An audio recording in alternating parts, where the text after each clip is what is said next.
Hi friends, ഇന്ന് നമിത എഴുതിയിരിക്കുന്ന ഒരു മെയിലേക്ക് കിടക്കാം. മാഡം, എൻ്റെ പേര് നമിത, 29 വയസ്സുണ്ട്. എൻ്റെ കല്യാണം 25ാമത്തെ വയസ്സിൽ കഴിഞ്ഞതാണ്. കുട്ടികൾ ആയിട്ടില്ല. ഹസ്ബൻഡ് വർക്ക് ചെയ്യുന്നത് ഗൾഫിലാണ്. നേരത്തെ നാട്ടിലായിരുന്നു. ഞങ്ങളുടെ കല്യാണം ഉറപ്പിച്ച സമയത്താണ് അദ്ദേഹത്തിന് ഗൾഫിൽ ജോലി കിട്ടുന്നത്. വിവാഹം കഴിഞ്ഞ് 1 മാസം പോലും തികച്ചു നിന്നില്ല. അതിനു മുമ്പ് അദ്ദേഹം ഗൾഫിൽ പോയി. എന്നാലും പ്രശ്നമൊന്നുമില്ല. സന്തോഷമായ ദാമ്പത്യമാണെന്ന് പറയാം. കാര്യം, എന്നോട് ഭയങ്കര സ്നേഹമാണ്. എൻ്റെ സൗന്ദര്യത്തിൽ വളരെ മതിപ്പാണ് പുള്ളിക്കാരന്. എന്നെ അത്രത്തോളം സ്നേഹിക്കുന്നുമുണ്ട്. പക്ഷേ എല്ലാ സമയമൊന്നും അദ്ദേഹം അടുത്തില്ലാത്തതിൻ്റെ പ്രശ്നങ്ങൾ എനിക്കുണ്ട്. എങ്കിലും എൻ്റെ സ്വപ്നത്തിലെ സങ്കല്പത്തിന് അനുസരിച്ചുള്ളൊരു ഭർത്താവിനെയാണ് എനിക്ക് കിട്ടിയത്.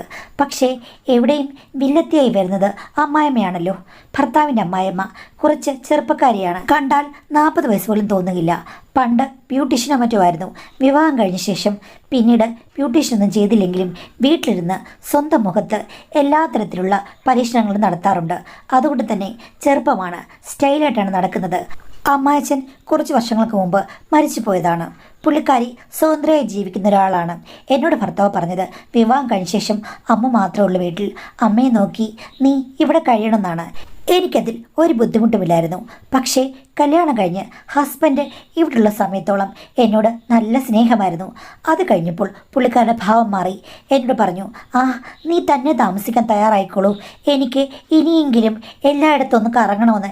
എവിടെ അമ്മേ, ഞാനും വരാമെന്ന് പറഞ്ഞപ്പോൾ അത് വേണ്ട, എൻ്റെ പല ബന്ധുവീടുകളുണ്ട്, പിന്നെ എൻ്റെ മോടെ വീട്ടിലൊക്കെ പോയി എനിക്ക് നിൽക്കണം, പല തീർത്ഥാടനങ്ങൾക്കും ഉല്ലാസയാത്രയ്ക്കും എനിക്ക് പോകണം. ഇത്രയും നാളും ഞാൻ എല്ലാവരും നോക്കി ഇവിടെ ഇരുന്നു. ഇനിയിപ്പം ഞാൻ സ്വതന്ത്രയായി പറക്കാൻ തീരുമാനിച്ചു എന്ന് പറഞ്ഞു. എന്നാലും അമ്മേ, ഞാനിവിടെ വന്നാൽ എന്തെങ്കിലും പ്രശ്നമുണ്ടോ എന്ന് ചോദിച്ചപ്പോഴേക്കും അമ്മ പറയുകയാണ്, അതിൻ്റെ ആവശ്യമില്ല, എനിക്ക് സമപ്രായക്കാരോടെ പോകുന്നതാണ് ഇഷ്ടമെന്ന് പറഞ്ഞിട്ട് മിക്കവാറും ദിവസങ്ങളിൽ മോളെ ഞാൻ കോട്ടയം വരെ ഒന്ന് പോവാം, എൻ്റെ അമ്മായിയുടെ കുഞ്ഞമ്മ അവിടെ ഉണ്ട്, അല്ലെങ്കിൽ അമ്മാവിൻ്റെ വല്യപ്പൻ അവിടെ ഉണ്ട് എന്നൊക്കെ പറഞ്ഞ് അങ്ങ് പോകും. ഞാൻ ഹസ്ബൻഡിനെ വിളിച്ചു പറയുമ്പോൾ ഹസ്ബൻഡ് പറയും, ഇനിയിപ്പം അമ്മ എന്ത് ചെയ്യാനാണ്? എടി, ഞാൻ അവിടെ ഉള്ളപ്പോൾ എന്നെ പേടിച്ച് മാത്രം നിൽക്കുകയാണ്. ഞാൻ അവിടെ ഉണ്ടെങ്കിൽ പിന്തുടർന്ന് ചെല്ലുമെന്നറിയാം. അല്ലെങ്കിലില്ലേ, ഞാൻ എന്തെങ്കിലും ഔദ്യോഗിക ആവശ്യത്തിന് എവിടെയെങ്കിലും പോയി കഴിഞ്ഞാൽ അമ്മ വീട്ടിൽ നിന്ന് സ്ഥലം വിടും, ബന്ധുക്കളുടെ വീട്ടിൽ താമസിക്കാൻ പോകുകയാണെന്നാണ് പറയുന്നത്. സത്യമായും എനിക്കറിയില്ല, എന്തെങ്കിലും ചുറ്റിക്കളികളുണ്ടോ എന്ന് പോലും എനിക്ക് സംശയമുണ്ട്. അമ്മയുടെ സ്വഭാവം ചക്കക്കുഴയുന്ന പോലുള്ളൊരു സ്വഭാവമാണെന്ന് പറഞ്ഞു. ഞാൻ ചോദിച്ചു, നിങ്ങൾ എന്താ കല്യാണത്തിന് മുമ്പ് എന്നോട് ഇതൊന്നും പറയാതിരുന്നത്? ഇപ്പോൾ ഞാൻ തന്നെ ഈ വീട്ടിൽ താമസിക്കേണ്ടി വരില്ലേ? അമ്മയാണെങ്കിൽ എവിടേക്കോ പോകുന്നു, ആഴ്ചയിൽ 2 ദിവസം പോലും ഇവിടെ കാണില്ല ചേട്ടാ എന്ന് പറഞ്ഞു കഴിഞ്ഞപ്പോഴേക്കും ഹസ്ബൻഡിനോട് പറഞ്ഞു, നീ അമ്മയെ ശ്രദ്ധിക്കണ്ട, തനിയാ വീട്ടിൽ കിടക്കാൻ നിനക്ക് പറ്റുമല്ലോ, അല്ലെങ്കിൽ ഒരു കാര്യം ചെയ്യേ, നിൻ്റെ അമ്മയെ മറ്റേ വിളിക്കൂ, അല്ലെങ്കിൽ നീ ഒറ്റയ്ക്ക് താമസിക്കണം, ആരും വിളിക്കുമൊന്നും വേണ്ട, അങ്ങനെ പഠിക്കാൻ പറഞ്ഞു. എന്തായാലും അമ്മായിമ്മ ആഴ്ചയിൽ 3-4 ദിവസം ഇവിടെ ഇല്ല. ഒറ്റയ്ക്ക് കിടക്കാൻ ഞാൻ പഠിച്ചു കഴിഞ്ഞു. പതിയെ എനിക്ക് മനസ്സിലായി, ഇവർ നന്നാകില്ല, എവിടെയെങ്കിലും ഇറങ്ങിപ്പോകും, തോന്നുന്ന സ്ഥലത്തൊക്കെ. ടൂറാണെന്ന് പറഞ്ഞാണ് പോകുന്നത്, ദൈവത്തിനറിയാം. എന്തായാലും ഭർത്താവിൻ്റെ പെൻഷനൊക്കെ കിട്ടുന്നുണ്ട്, അതുകൊണ്ട് ലാവിഷാണ്. ഭർത്താവിൻ്റെ അമ്മാവിൻ്റെ വീട് അതിനടുത്ത് തന്നെയാണ്. അവരുടെ ഇളയ മകൻ ഞാൻ കല്യാണം കഴിച്ചെന്ന് കഴിഞ്ഞപ്പോഴേക്കും അവിടെ +1 പഠിക്കുകയാണ്.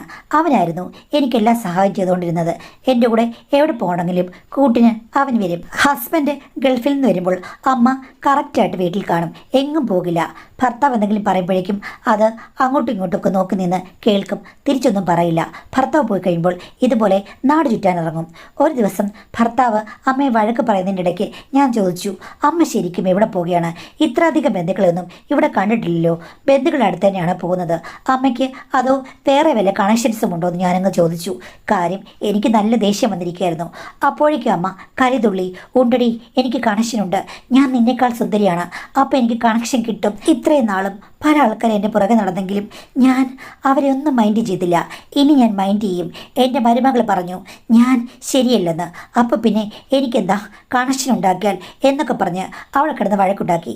എൻ്റെ ഭർത്താവ് ചോദിച്ചു, നിനക്കിതിൻ്റെ വല്ല കാര്യം ഉണ്ടായിരുന്നോ? ഇനി ആ പേര് പറഞ്ഞിട്ട് വല്ല ആണുങ്ങളുടെ കൂടെ കറങ്ങി നടക്കുന്നത് നമ്മൾ കണ്ടു കഴിഞ്ഞാൽ ന്യായീകരിക്കും. അത്തരം ടൈപ്പാണ് അമ്മ. അമ്മയുടെ സ്വഭാവം ഇത്തിരി വ്യത്യസ്തമാണെന്ന് നിനക്കറിയില്ലേ എന്ന് ചോദിച്ചു. ഞാൻ പറഞ്ഞു, എൻ്റെ പൊന്നു മനുഷ്യ, സത്യം പറ, നിങ്ങൾക്കറിയില്ലേ ഇവർ കറങ്ങാൻ പോകുന്നത് ആണുങ്ങളുടെ കൂടെയാണെന്ന് സത്യം പറഞ്ഞു. നിങ്ങൾക്ക് നിങ്ങളുടെ അമ്മയെക്കുറിച്ച് എന്തൊക്കെ രഹസ്യങ്ങൾ അറിയാമെന്ന് പറഞ്ഞു. അപ്പോൾ ഹസ്ബൻഡ് അത് സമ്മതിച്ചു. കാര്യം പണ്ട് തൊട്ടേ അമ്മ എങ്ങനെയാണ്, അച്ഛനുമായി എന്നും വഴക്കായിരുന്നു. ഈ പ്രശ്നം പറഞ്ഞ് നിന്നോട് പറഞ്ഞു കഴിഞ്ഞാൽ നീ എന്ത് കരുതും എന്ന് വിചാരിച്ചാണ് ഞാൻ മിണ്ടായിരുന്നെന്ന് പറഞ്ഞു. ഞാൻ പറഞ്ഞു നല്ല കാര്യം, അവരോടിനി ഞാനൊന്നും പറയാൻ പോകുന്നില്ല, എന്തെങ്കിലും കാണിക്കട്ടെ എന്ന് പറഞ്ഞ് ആ ഒരു പ്രശ്നം ഞാനങ്ങ് ഒത്തുതീർപ്പാക്കി. അങ്ങനെ മുന്നോട്ട് പോവുകയായിരുന്നു. ഇതിനിടയ്ക്ക് ഭർത്താവ് പലതവണ വന്നെങ്കിലും എനിക്ക് വിശേഷമൊന്നും ഉണ്ടായില്ല. ഇടയ്ക്കിടയ്ക്ക് അമ്മായിമ്മ എന്നെ കുത്തി പറയും, ആ മിടുക്കുള്ള പെണ്ണുങ്ങൾക്ക് മാത്രമേ എല്ലാം പെട്ടെന്ന് ശരിയാകൂ. എനിക്കാണെങ്കിൽ കല്യാണം കഴിഞ്ഞ് പെട്ടെന്ന് തന്നെ മോളുണ്ടായി. അത് കഴിഞ്ഞ് ഉടനെ തന്നെ എൻ്റെ മോനുമുണ്ടായി. ആ ഓരോ യോഗം വേണം എന്നൊക്കെ പറയും. കൂടുതൽ വഴക്കുണ്ടാക്കാൻ വയ്യാത്തതുകൊണ്ട് ഞാൻ തിരിച്ചൊന്നും പറയാൻ പോകില്ല. ഇങ്ങനെയാണ് പോയിക്കൊണ്ടിരിക്കുന്നത്. ഞങ്ങൾ ഡോക്ടറെയൊക്കെ കണ്ടതാണ്. പ്രത്യേകിച്ച് പ്രശ്നമൊന്നുമില്ലെന്നാണ് പറയുന്നത്. ഒന്നിച്ച് കുറേ കാലം താമസിച്ചു കഴിഞ്ഞാൽ ശരിയാകുമെന്ന് പറയുന്നു. പക്ഷേ അത്രയ്ക്കൊന്നും താമസിക്കാനുള്ള ഒരു സൗകര്യം തൽക്കാലമില്ല. അതുകൊണ്ടായിരിക്കുമെന്ന് പറയുന്നു. എന്തായാലും ആ ഒരു രീതിയിൽ പോകുമ്പോഴാണ് കഴിഞ്ഞ വർഷം ഒരു സംഭവം ഉണ്ടാകുന്നത്. അവരുടെ അമ്മാവൻ്റെ മകനായ ലാലുമോൻ ഇപ്പോൾ കോളേജിലാണ്. അവനിപ്പോൾ വളർന്ന് നല്ല സുന്ദര കുട്ടപ്പനായിരിക്കുന്നു. ഏത് പെണ്ണ് കണ്ടാലും ഒന്ന് മോഹിക്കും. അവനാണല്ലോ എൻ്റെ ശിങ്കിടി. എല്ലാ കാര്യത്തിനും അവനാണ് വരുന്നത്. ഒരു ദിവസം എന്തോ ആവശ്യത്തിന് വിളിച്ചു കഴിഞ്ഞപ്പോഴേക്കും അവൻ ഷർട്ട് ഇടാതെയാണ് അവൻ്റെ വീട്ടിൽ നിന്ന് ഇങ്ങോട്ട് വന്നത്. ഞാനപ്പോൾ മുറ്റത്ത് നിൽക്കുകയാണ്. അമ്മായിമ്മ അവിടെ സിറ്റൗട്ടിലിരുന്ന് പത്രം വായിക്കാൻ പറ്റുവാണ്. അവൻ ഷർട്ടില്ലാതെ ഇങ്ങനെ നടന്നു വരുന്നത് കണ്ടപ്പോഴേക്കും ഞാൻ പറഞ്ഞു, എടാ അടിപൊളിയാണല്ലോ, ഇതെന്തോ സൽമാൻ ഖാനോ, പെണ്ണുങ്ങൾ കണ്ടു കഴിഞ്ഞാൽ തട്ടിക്കൊണ്ട് പോകും കേട്ടോ എന്ന് പറഞ്ഞു. അപ്പോൾ അവൻ പറഞ്ഞു, ആ ഏതെങ്കിലും പെണ്ണുങ്ങളൊക്കെ എന്നെ തട്ടിക്കൊണ്ട് പോകണമെന്ന് ഞാൻ പ്രാർത്ഥിക്കുകയാണ്. ഞാൻ ചോദിച്ചു, എടാ കോളേജിൽ നിൻ്റെ പുറകെ പെണ്ണുങ്ങൾ നടപ്പില്ലേ? ആ അതൊക്കെയുണ്ട്, പക്ഷെ വലിയ സൗന്ദര്യമുള്ള പെണ്ണുങ്ങളൊന്നുമില്ല എന്നൊക്കെ പറഞ്ഞു. അങ്ങനെ ഞങ്ങൾ പതിവ് പോലെ പലതും സംസാരിച്ചു. അത് കഴിഞ്ഞ് അവൻ തിരിച്ചു പോയി. അത് കഴിഞ്ഞ് ഞാൻ സിറ്റൗട്ടിലേക്ക് കയറി കഴിഞ്ഞപ്പോഴേക്കും അമ്മായിമ്മ, ഒന്നവിടെ നിന്നേ. എന്താ അമ്മേ, ചെക്കൻ വളർന്നു വലുതായെന്ന് നിനക്ക് വല്ല ബോധ്യമുണ്ടോ? അതെന്താ അമ്മ അങ്ങനെ പറഞ്ഞത്? അവൻ എൻ്റെ കൺമുന്നിൽ നിന്നല്ലേ വളർന്നത്. അവൻ നന്നായി വളർന്നു, അതിനെന്താ? എടീ, നിനക്ക് എന്തോ ഒരു പ്രശ്നമുണ്ടെന്ന് എനിക്ക് മനസ്സിലായി. എന്തു പ്രശ്നം? ആ ഇപ്പം അവനെ കണ്ടു കഴിഞ്ഞപ്പോഴേക്കും നിനക്ക് അവൻ ഒരൊത്ത ആണായി കഴിഞ്ഞപ്പോഴേക്കും കൊഞ്ചലും കുഴച്ചിലൊക്കെ കൂടിയല്ലോ. നിൻ്റെ ഉള്ളിൽ വേറെന്തോ ഉദ്ദേശമുണ്ടെന്ന് എനിക്ക് തോന്നുന്നു. ആ കാണും, അമ്മയ്ക്ക് അങ്ങനെ തോന്നിയില്ലെങ്കിലേ ഉള്ളൂ. കാര്യം അമ്മയുടെ ഉദ്ദേശം എന്താണെന്ന് ദൈവത്തിനല്ലേ അറിയുകയുള്ളൂ. അമ്മ രാവിലെ ഇറങ്ങിപ്പോകുന്നു, 2-3 ദിവസം കഴിഞ്ഞിട്ട് വരുന്നു. ബന്ധുക്കളുടെ വീട്ടിലാണ്, ടൂറാണെന്ന് പറഞ്ഞ് അമ്മ പോകുന്നു. യഥാർത്ഥത്തിൽ അമ്മ എവിടെയാണ് പോകുന്നത്? എന്താ കാണിക്കുന്നത്? ആരെങ്കിലും പുറകെ വന്നിട്ടുണ്ടോ? പുറകെ വന്നു കഴിഞ്ഞ് കഴിഞ്ഞാൽ ഈ പഞ്ചായത്ത് മുഴുവൻ ഞെട്ടിപ്പോകും. എൻ്റെ ഭർത്താവ് എന്നോട് എല്ലാം വിശദമായിട്ട് പറഞ്ഞു. അമ്മ പണ്ട് തൊട്ടേ എങ്ങനെയായിരുന്നു എന്നും ഭർത്താവുമായിട്ട് വഴക്കുണ്ടായ കാര്യങ്ങളും എല്ലാം പറഞ്ഞു. ഇത്രയും നാൾ ഞാനൊന്നും മിണ്ടാതിരുന്നത് അമ്മയുടെ സ്വാതന്ത്ര്യം എൻ്റെ അടുത്ത് കയറി ചൊറിയാൻ വരരുത്. അമ്മ ശീലാവതിയാണെന്ന് തെളിയിക്കുന്ന ചില കാര്യങ്ങളൊക്കെ എൻ്റെ കയ്യിലുണ്ട്. അതേടി, ഞാൻ ശീലാവതി തന്നെയാണ്. ആ അത് ശരിയാണ്. ടൗണിൽ വെച്ച് പല ആൾക്കാരുടെയും കാറെ കയറി പോകുന്നതും പാർക്കിൽ പോയിരിക്കുന്നതും ഒക്കെ ഫോട്ടോയും വീഡിയോ ആയിട്ട് എനിക്ക് പലരും അയച്ചു തന്ന് എൻ്റെ കയ്യിലുണ്ട്. ഇതൊക്കെ മകനും മകൾക്കും മരുമകനും ഒക്കെ ഞാനങ്ങ് കൊടുക്കും. നിങ്ങളുടെ മറ്റു ബന്ധുക്കൾക്കും നിങ്ങൾ പോയി താമസിക്കുന്നിടത്തെ ബന്ധുക്കൾക്കും നാട്ടുകാർക്കൊക്കെ കൊടുത്തു കഴിഞ്ഞാൽ അവർക്ക് നിങ്ങളുടെ തനി നിറം അറിയാമല്ലോ എന്ന് പറഞ്ഞു. ഇത് കേട്ട് കഴിഞ്ഞപ്പോഴേക്കും അമ്മായിമ്മയ്ക്ക് വല്ലാത്ത വെപ്രാളമായി. സത്യം പറഞ്ഞാൽ എൻ്റെ കയ്യിൽ തെളിവൊന്നുമില്ല. എൻ്റെ ഒരു കൂട്ടുകാരിയുണ്ട്, അവൾ ടൗണിലാണ് വർക്ക് ചെയ്യുന്നത്. എൻ്റെ അമ്മായിമ്മയെ അവൾക്ക് നന്നായിട്ടറിയാം. പല ആണുങ്ങളുടെ കൂടെ കാറിൽ കയറി പോകുന്നതും പിന്നെ പാർക്കിലിരിക്കുന്നതും ഒക്കെ അവൾ കണ്ടിട്ടുണ്ടെന്ന് പറഞ്ഞു. അതുകൊണ്ടാണ് ഞാനും വെച്ച് കാച്ചിയത്. എടീ, ഞാൻ നിന്നെപ്പോലെ നടക്കുന്നവളല്ല, എവിടെയടി തെളിവ്? എന്നെ കൂടെ കാണിക്കുമെന്ന് പറഞ്ഞു. ഞാൻ പറഞ്ഞു, തൽക്കാലം കാണിക്കാൻ പറ്റില്ല, ആവശ്യമുള്ള സമയം വരുമ്പോൾ ഞാൻ എല്ലാവരെയും കാണിക്കും. അതിനുവേണ്ടി ഞാൻ കരുതി വെച്ചിരിക്കുകയാണ്. അമ്മ എന്താ ഓർത്തത്? ടൗണിൽ എനിക്ക് വേണ്ട ആൾക്കാരൊക്കെ ഉണ്ട്. എനിക്കറിയാവടി നിനക്ക് ടൗണിൽ ആണുങ്ങൾ കാണുമെന്ന്. ആണുങ്ങളോ പെണ്ണുങ്ങളോ ധാരാളം ആൾക്കാരുണ്ട്. അമ്മ ടൗണിൽ കാണിക്കുന്ന വിക്രകളൊക്കെ ഫോട്ടോയും വീഡിയോ ഒക്കെ എടുത്തു തരാൻ എനിക്ക് ആളുകളുണ്ട്. അമ്മയുടെ എല്ലാ രഹസ്യങ്ങളും എനിക്കറിയാം. പിന്നെ എൻ്റെ അമ്മായിമ്മയല്ലേ എന്നോർത്ത് ഞാൻ അടങ്ങിയിരിക്കുകയാണ്.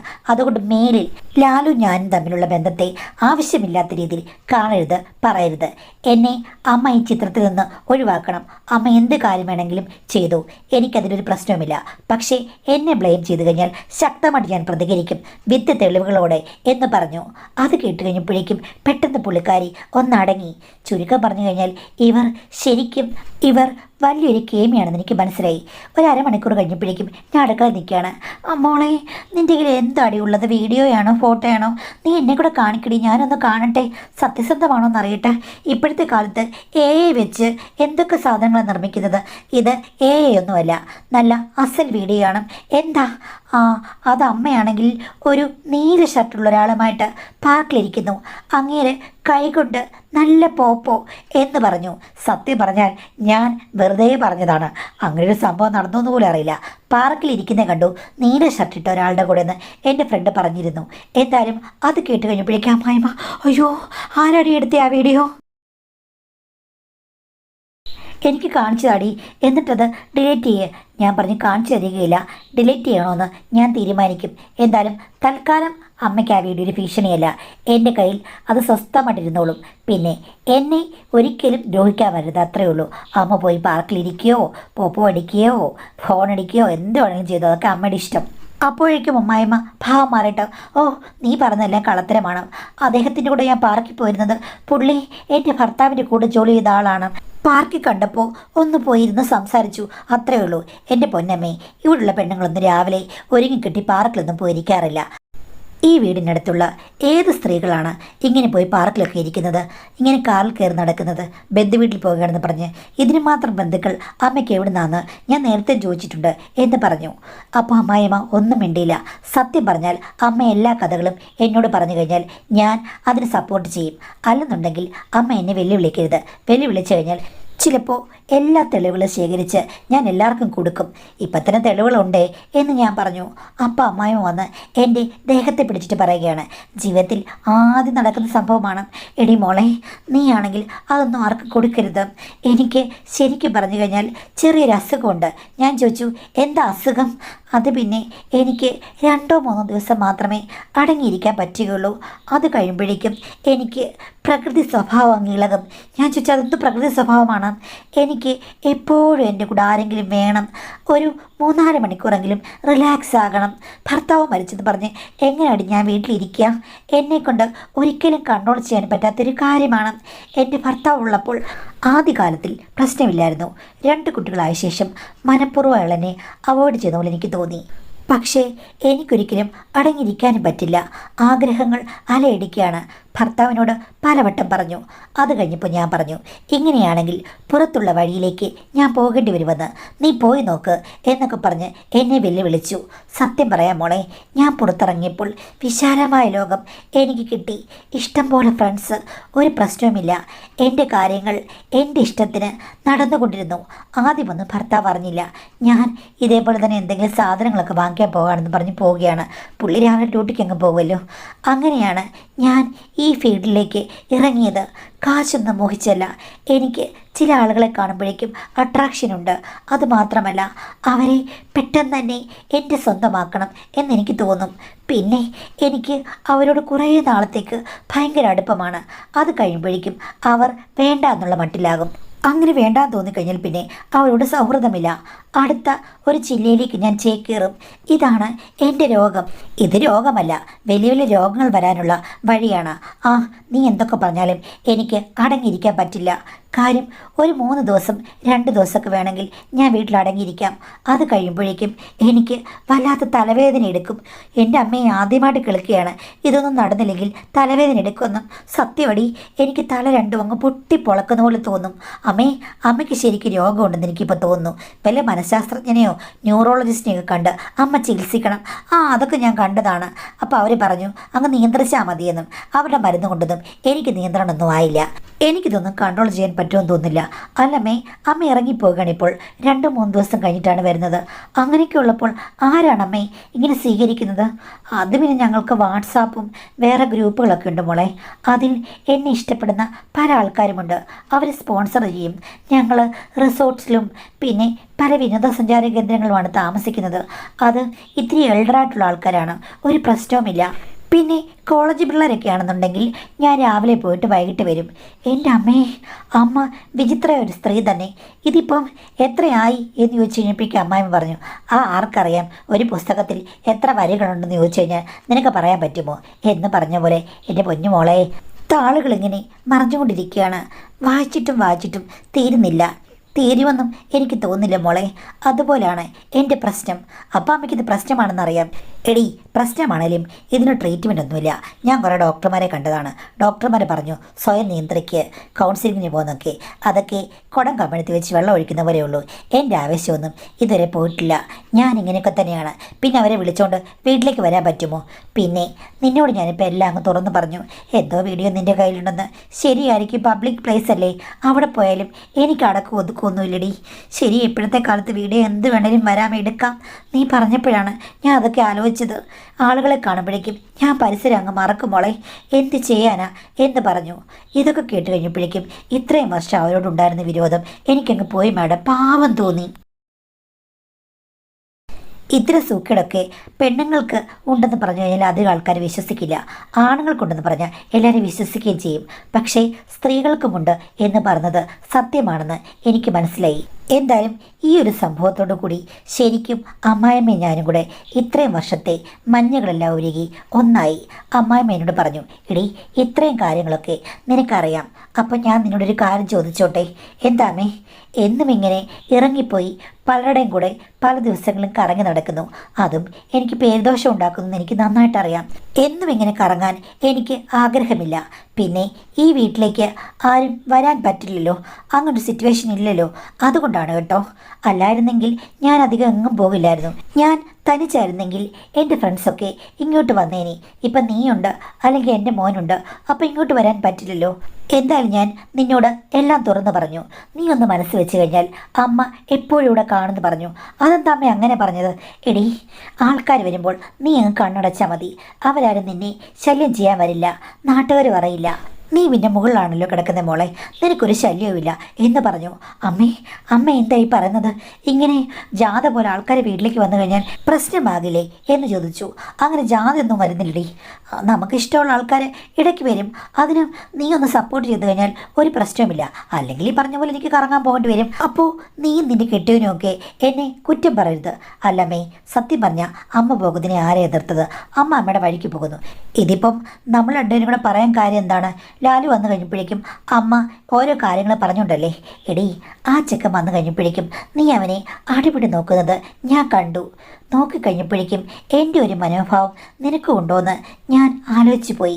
എന്തൊക്കെ പറഞ്ഞാലും എൻ്റെ മോൻ സുന്ദരനാണെങ്കിലും അവന് കാര്യമായ കാര്യമൊന്നുമില്ലെന്ന് എനിക്ക് നന്നായിട്ട് അറിയാവടി. നിനക്ക് പ്രത്യേകിച്ച് കുഴപ്പമൊന്നുമില്ലെന്നും എൻ്റെ മോനാണ് കുഴപ്പമൊന്നും എനിക്ക് നന്നായിട്ടറിയാം. അത് അമ്മയ്ക്ക് എങ്ങനെ അറിയാം? നേരത്തെ അമ്മ മകൻ്റെ കുഴപ്പങ്ങളൊക്കെ കണ്ടുപിടിച്ചോ? അപ്പോഴേക്കും അമ്മായിമ്മ ഒന്ന് പതറി. എടി, അവനാണെങ്കിൽ ഇവിടെ അടുത്തുള്ളൊരു പെണ്ണുമായിട്ട് നല്ല അടുപ്പത്തിലായിരുന്നു. കുറേ വർഷമുണ്ടായിരുന്നു. അവർ തമ്മിൽ ആവശ്യത്തിലധികം അടുപ്പം ഉണ്ടായിട്ടുണ്ട്. ഞാനത് കണ്ടിട്ടുമുണ്ട്. പിന്നെ കണ്ടില്ല ഭാവം ഞാനങ്ങ് നടിച്ചു. പക്ഷേ ആ കല്യാണം നടന്നില്ല. ജാതി വ്യത്യാസമുണ്ടായിരുന്നു. അവളെ വേറൊരുത്തെ കല്യാണം കഴിച്ചു. ഇതിനിടയ്ക്ക് ഞാൻ ഒരു വട്ടം ആശുപത്രി പോയി കഴിഞ്ഞപ്പോഴേക്കും അവളവിടെ ചെക്കപ്പിന് ഇരിക്കുന്നു. അവളുടെ 7ാമത്തെ മാസമാണ്. എനിക്കറിയാമല്ലോ ഇവർ തമ്മിൽ പ്രേമമാണെന്ന്. എനിക്ക് എതിർപ്പില്ലായിരുന്നു. അവരുടെ വീട്ടുകാർക്കായിരുന്നു എതിർപ്പ്. അവളപ്പം എൻ്റെ അടുത്ത് വന്ന് പറഞ്ഞു, അമ്മേ, ഇങ്ങനെ ആയിപ്പോയി, ഞാൻ കല്യാണം കഴിച്ചു, വലിയ കുഴപ്പമില്ല എന്നൊക്കെ പറഞ്ഞു. അപ്പോൾ അവളാ മോളെ എന്നോട് പറഞ്ഞത്, ഞങ്ങൾ തമ്മിൽ നല്ല അടുപ്പമായിരുന്നു. പക്ഷേ എന്നിട്ടും ഒന്നും സംഭവിച്ചില്ല. ചേട്ടനെന്തോ പ്രശ്നമുള്ളതുപോലെയാണ് എനിക്ക് തോന്നുന്നത്. എൻ്റെ കല്യാണം കഴിഞ്ഞ് ഉടനെ തന്നെ എനിക്കിങ്ങനെ സംഭവിച്ചല്ലോ. ഞങ്ങൾ എത്ര വട്ടം അടുത്ത് പെരുമാറിയിട്ടും എനിക്കൊരു ഗുണവും ഉണ്ടായില്ല. അങ്ങനെ എന്തെങ്കിലും അബദ്ധം സംഭവിച്ചിരുന്നെങ്കിൽ ഞാൻ പറഞ്ഞേനെ അമ്മയുടെ മോനെ തന്നെ എൻ്റെ ഭർത്താവിട്ട് വരണം എന്നൊക്കെ പറഞ്ഞ് സെൻറ്റിമെൻറ്റ്സെങ്കിലും പറയായിരുന്നു. അങ്ങനെ ഒന്നും സംഭവിച്ചില്ല. പക്ഷേ കല്യാണം കഴിഞ്ഞപ്പോഴേക്കും എനിക്കിങ്ങനെ പെട്ടെന്നാകുകയും ചെയ്തു. അമ്മയുടെ മോനോട് കല്യാണത്തിന് മുമ്പ് ഒന്ന് ശ്രദ്ധിക്കാൻ പറഞ്ഞത് നല്ലതാണ്. അയാൾക്കും ഇനിയൊരു ജീവിതം വേണ്ടെന്ന് അവൾ എന്നോട് പറഞ്ഞു. പക്ഷേ ഞാൻ എൻ്റെ മോനോട് പറഞ്ഞില്ല. അവൾ പിന്നീട് ഈ സംശയം എൻ്റെ മോനോട് പറഞ്ഞിട്ടുണ്ടോ എന്ന് എനിക്കറിയില്ല. ഞാനിതൊക്കെ കേട്ട് ഞെട്ടിയിരിക്കുകയാണ്. എൻ്റെ ഭർത്താവ് എത്ര പാവമായിട്ടാണ് അഭിനയിച്ചത്. ഇങ്ങേർക്കും നല്ല ഹിസ്റ്ററി ഉണ്ടല്ലോ എന്ന് ഞാൻ ഓർത്തു.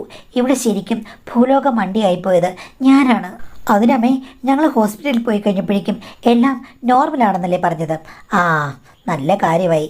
അവൻ സ്ഥിരം കാണിക്കുന്നൊരു ഡോക്ടറെയാണ് നിന്നെയും കൊണ്ട് പോയി കാണിച്ചത്. അവരങ്ങനെയല്ലേ പറയുകയുള്ളൂ. അവനും ഡോക്ടറും കൂടെ ഒത്തുകളിച്ചായിരിക്കും എന്ന് പറഞ്ഞു. അമ്മേ, നീ റിസൾട്ട് ഒന്നും കണ്ടിട്ടില്ലല്ലോ? ഇല്ല അമ്മേ, എല്ലാം നോർമലാണെന്നാണ് പറഞ്ഞത്. എന്തോ കാര്യമൊക്കെ ഉണ്ടടി. പെട്ടെന്നെങ്ങും നിന്റെ സ്വപ്നം നടക്കുമെന്ന് എനിക്ക് തോന്നുന്നില്ല. അവന് പിന്നെ അങ്ങനെയുള്ള ആഗ്രഹം ഉണ്ടെന്ന് എനിക്ക് തോന്നുന്നില്ല. നിന്നെ വെച്ച് പൂജിക്കുകയല്ലേ എന്ന് പറഞ്ഞ് അതിനിടയ്ക്ക് അമ്മായിമ്മ എനിക്കും ഒരു നുള്ളു തന്നു. ഇതിനിടയിലൂടെ അമ്മ എനിക്ക് ഒരു കുത്തു തന്നെന്ന് എനിക്ക് മനസ്സിലായെന്ന് പറഞ്ഞു. അപ്പോൾ അമ്മ ചിരിച്ചു. എന്തായാലും നമുക്ക് അങ്ങോട്ടും ഇങ്ങോട്ടും ഒരു പാലമിട്ട് പോകുന്നതായിരിക്കും മോളെ നല്ലതെന്ന് പറഞ്ഞു. ഞാൻ ആലോചിച്ച് കഴിഞ്ഞപ്പോഴേക്കും ശരിയാണ്, ആരും അത്ര നല്ലവരൊന്നുമല്ല. ഇവിടെ ഞാൻ മാത്രമാണ് ആരെയും പ്രേമിക്കാതെ എൻ്റെ ഭർത്താവിനെ മാത്രം പൂജിച്ചുകൊണ്ടിരിക്കുന്നത്. അതുകൊണ്ട് എന്തെങ്കിലും ഗുണം എനിക്കുണ്ടായിട്ടുണ്ടോ? എനിക്കൊട്ടറിയുകയില്ല. അങ്ങനെയായപ്പോൾ ഞാൻ അമ്മയോട് പറഞ്ഞു. ശരി, അമ്മയുടെ കാര്യം വിദഗ്ധമായിട്ട് മാനേജ് ചെയ്തു. ഞാൻ മുകളിലത്തെ നിലയിലായിരിക്കുമല്ലോ. എന്തായാലും ഞാൻ ഉറങ്ങാൻ പോയി കഴിഞ്ഞിട്ട് വേണം ഇത്തരം കാര്യങ്ങളൊക്കെ നടക്കാൻ. അതുപോലെ വെളുപ്പിനെ 5 മണിയാകുമ്പോഴേക്കും എല്ലാ ബാധകളും ഒഴിപ്പിക്കണമെന്ന് പറഞ്ഞു. അമ്മാവൻ പറഞ്ഞു, ഡൺ മോളെ, ഒരു പ്രശ്നവുമില്ല. എന്തായാലും നീ ഞാൻ രണ്ടുപേരും ഒരു സഖ്യകക്ഷികളായി മുന്നോട്ട് പോകുന്നതാണ് നമുക്ക് നല്ലതെന്ന് പറഞ്ഞു. പിന്നീട് അപൂർവമായി മാത്രമേ അമ്മ എവിടെങ്കിലും കറങ്ങാൻ പോകൂ. അമ്മ വീട്ടിൽ തന്നെ ഉണ്ടായിരുന്നു. അവിടെ എന്ത് നടക്കുന്നുവെന്ന് ഞാൻ ചിന്തിച്ചില്ല. അമ്മയുടെ ഇഷ്ടം എന്ന് വിചാരിച്ച് ഞാൻ പിന്നെ സമാധാനമായി പോയി. അമ്മയും ഞാനും തമ്മിലുള്ള സ്നേഹം അപ്പോഴാണ് കൂടുതൽ വർദ്ധിച്ചത്. അത് കഴിഞ്ഞ് ഒരു ദിവസം അമ്മ എന്നോട് പറഞ്ഞു, നിനക്ക് കേട്ടാൽ ഇഷ്ടപ്പെടുകയില്ലെങ്കിലും ഞാൻ ഒരു കാര്യം പറയാം. എന്താ അമ്മേ? നിൻ്റെ കാര്യങ്ങളൊക്കെ കറക്റ്റായിട്ട് മുന്നോട്ട് പോകണമെന്നുണ്ടെങ്കിൽ നമുക്ക് പുറത്തുള്ള ആളുടെ സഹായം വേണം. ഞാൻ പറഞ്ഞു, എനിക്ക് അമ്മയുടെ ആരുടെയും സഹായം വേണ്ട. എടീ, പുറത്തുനിന്ന് ആരുടെ സഹായം വേണ്ട, അകത്തുള്ള ആളുടെ സഹായം നിനക്ക് കിട്ടും. ലാലു, അവന് നിന്നോട് വളരെ ഇൻട്രസ്റ്റ് ആണെന്ന് എനിക്ക് തോന്നിയിട്ടുണ്ട്. ഒന്ന് പോവാമേ, അവൻ അങ്ങനൊന്നുമില്ല. ഇല്ല, നീ ഒന്ന് നോക്കണം. അവൻ്റെ പല ചെയ്തികളും ഞാൻ ശ്രദ്ധിച്ചിട്ടുണ്ട്. നിൻ്റെ എവിടെ കിടന്ന നനച്ചിട്ട പല കാര്യങ്ങളും കാണാതാകുന്ന എവിടുന്നാ അവൻ എടുത്തോണ്ട് പോകുന്നതാണ് ഞാൻ പലവട്ടം കണ്ടിട്ടുണ്ട്. ഉള്ളതാണോ അമ്മേ? പിന്നല്ലേ, നിന്നോട് ഇതൊക്കെ പറഞ്ഞു കഴിഞ്ഞാൽ നീ അവനോട് വഴക്കിടും. നിൻ്റെ പിന്നെ ഉള്ള ചിങ്കിടികൂടെ നഷ്ടപ്പെടും. അതുകൊണ്ടാണ് ഞാൻ മിണ്ടാതിരുന്നേ എന്ന് അമ്മ എന്നോട് പറഞ്ഞു. എനിക്കിതൊന്നും വിശ്വസിക്കാൻ പറ്റുന്നില്ല. ചില സമയത്തൊക്കെ അത്തരം വസ്തുക്കൾ കാണാതാകാറുണ്ട്. ഞാൻ ഓർത്തത് സ്വാഭാവികമായി നഷ്ടപ്പെട്ടു പോകുന്നതോ കാക്കയോ മറ്റോ എടുത്തോണ്ട് പോകുന്നതോ ആണെന്നാണ്. ഇങ്ങനൊരു കാര്യം സ്വപ്നത്തിൽ പോലും ഞാൻ വിചാരിച്ചിട്ടില്ല. എടീ, അവൻ നിനക്ക് കിട്ടിയ ഒരു നിധിയാണ്. നമ്മുടെ കുടുംബത്തിന് തന്നെ ചെക്കനാണ്. ഒരു പ്രശ്നവുമില്ല. അമ്മ, എനിക്ക് പേടിയാ. നീ പേടിക്കേണ്ട കാര്യമില്ല. നാളെ അവൻ ഇങ്ങോട്ട് വരട്ടെ, ഞാൻ തന്ത്രപരമായി കൈകാര്യം ചെയ്യുമെന്ന് പറഞ്ഞു. പിറ്റേന്ന് അവൻ വന്നപ്പോൾ ഞാൻ അവനോട് ചോദിച്ചു, നീ നിനക്ക് കാണിക്കാറുണ്ടോയെന്ന്. അവൻ ചമ്മി നിന്നു. അപ്പോൾ അമ്മായിമ്മ അത് കേട്ടെന്ന പോലെ പെട്ടെന്ന് പ്രത്യക്ഷപ്പെട്ട് പറഞ്ഞു, പിള്ളേരല്ലേ, ചെറുപ്രായത്തിൽ അങ്ങനെയുള്ള കുസൃതികളൊക്കെ കാണിക്കും. നീ അങ്ങ് ക്ഷമിക്ക്. അവനെ നീ ഇഷ്ടപ്പെട്ടാൽ വലിയ പ്രശ്നമൊന്നുമില്ലല്ലോ എന്ന് അമ്മ പറഞ്ഞു. എന്താ അമ്മ ഈ പറയുന്നതെന്ന് ഞാൻ ചോദിച്ചപ്പോൾ അമ്മ പറഞ്ഞു, എടി, അവനിപ്പോൾ ആഗ്രഹമുണ്ട്. ഇപ്പം നമ്മൾ 3 പേരേ ഉള്ളൂ ഈ കാര്യങ്ങൾ അറിഞ്ഞത്. ആഗ്രഹങ്ങളൊക്കെ ഒരു വഴിക്ക് നടക്കട്ടെ. ഇതൊന്നും ആരും അറിയാതിരുന്നാൽ പോരെ. മനുഷ്യനല്ലേ, എല്ലാം അങ്ങ് അഡ്ജസ്റ്റ് ചെയ്യേ എന്നൊക്കെ അവൻ്റെ മുന്നിൽ വെച്ച് പറഞ്ഞു. എനിക്ക് എന്ത് പറയണമെന്നറിയില്ല. അവന് ചമ്മലായിരുന്നു. പക്ഷേ അമ്മായിമ്മ വഴി തുറന്നു വന്നതോടുകൂടി ചെക്കനോട് കൂടുതൽ അടുത്ത് പെരുമാറാൻ തുടങ്ങി. ഞാനാണെങ്കിൽ അവസരം മുതലെടുക്കാനങ്ങ് തീരുമാനിച്ചു. ഭർത്താവ് വരാത്തതിലുള്ള വിരഹത്തിൻ്റെ വേദന മാറ്റാൻ പലവട്ടം ഇവിടെ ഞാൻ പാട്ടുമൂളി. വീണ്ടും ഒരു മധുവധുവിലേക്ക് കടന്നുപോലെ എനിക്ക് തോന്നുകയായിരുന്നു. അമ്മായിമ്മ അത് ശ്രദ്ധിച്ചില്ല. അവർ എനിക്ക് സപ്പോർട്ട് ചെയ്തു. ചുരുക്കം പറഞ്ഞു കഴിഞ്ഞാൽ ആ ബന്ധം മുന്നോട്ട് പോയി. ഇതിനിടയ്ക്ക് ഹസ്ബൻഡ് വന്നു. അപ്പോഴാണ് അമ്മായിമ്മ എന്നോട് പറഞ്ഞത്, എടി, ഈ ഒരു സമയം നിനക്ക് നല്ലതാണ്. മുന്നും പിന്നും നോക്കാതെ ലാലുവും നിന്റെ ഭർത്താവും ഒരുമിച്ചിവിടെ ഗാനാലാപനം നടത്തട്ടെ. അതെങ്ങനെ നടക്കുമേ? ചേട്ടൻ എപ്പോഴും ഇവിടെ ഇല്ലേ? അതൊന്നുമില്ലടി. അവനെ ഞാൻ എവിടെയെങ്കിലുമൊക്കെ കൊണ്ടുപോകാം. ഞങ്ങൾ രണ്ടിനോട് തനിച്ച് നിനക്കുള്ള അവസരം ഉണ്ടാക്കാം. അപ്പോൾ നീ മുന്നും പിന്നും നോക്കരുത്. ഭർത്താവ് ഇല്ലാത്തപ്പോൾ നീ പല തടസ്സങ്ങളും ഉണ്ടാക്കും. പക്ഷെ ഇപ്പോൾ അങ്ങനെയല്ല. നമുക്ക് വേണ്ടത് ആവശ്യമാണ്. ആവശ്യം നിറവേറ്റാൻ വേണ്ടിയിട്ട് നീ മുന്നും പിന്നും നോക്കല്ലേ മോളെ എന്ന് രണ്ടാമത് ഉപദേശിച്ചു. അങ്ങനെ ഭർത്താവിനുണ്ടായിരുന്ന 2 മാസത്തോളം അമ്മായിമ്മ തന്നെ പല സമയത്തും അവസരങ്ങളുണ്ടാക്കി. പിന്നെ ചിക്കനാണെങ്കിൽ എന്നോട് വലിയ അറ്റാച്ച്മെൻ്റ് ആണല്ലോ. എനിക്ക് പ്രശ്നമൊന്നുമില്ല. ആ സമയത്ത് ഞങ്ങൾ തടസ്സങ്ങൾ ഒന്നുമില്ലാത്ത സംപ്രേഷണം കണ്ടു. ഹസ്ബൻഡ് തിരിച്ചു പോയപ്പോൾ തന്നെ സന്തോഷ വാർത്ത ഇവിടെ ഉണ്ടായി. ഇതിപ്പോൾ 5ാമത്തെ മാസമാണ് മാഡം. സത്യം പറഞ്ഞു കഴിഞ്ഞാൽ ഇത് എല്ലാം വളഞ്ഞ വഴിയിൽ കൂടിയാണെന്ന് എനിക്കറിയാം. അമ്മായിമ്മ സപ്പോർട്ട് ചെയ്താലും ആദ്യ സമയത്ത് ഒത്തിരി കുറ്റബോധമുണ്ടായിരുന്നു. അപ്പോഴാണ് ഞാൻ വീഡിയോസൊക്കെ കാണാൻ തുടങ്ങിയത്. മാഡത്തിൻ്റെ ചാനൽ കണ്ടു കഴിഞ്ഞപ്പോഴേക്കും ഈ സമയത്ത് സംഭവിച്ചത് കൊണ്ട് അതിപ്പോൾ ഒരു നിശ്ചയവുമില്ലല്ലോ എവിടെ നിന്ന് എങ്ങനെ വന്നെന്ന്. അതുകൊണ്ട് കാരണക്കാരൻ ആരാണെന്ന് ശരിക്കറിയാമെങ്കിലും ഭർത്താവ് തന്നെയാണെന്ന് വിശ്വസിക്കുകയാണ് ഞാൻ. ഇങ്ങനെയുള്ള കഥകൾ ഒക്കെ വായിച്ചിട്ട് മാഡം കൊടുത്ത കുറേയധികം ഉപദേശങ്ങൾ ഞാൻ കേട്ടു. അത് എനിക്കൊരു പാഠമാണെന്ന് തോന്നുന്നു മാഡം എന്നാണ് പറഞ്ഞിരിക്കുന്നത്.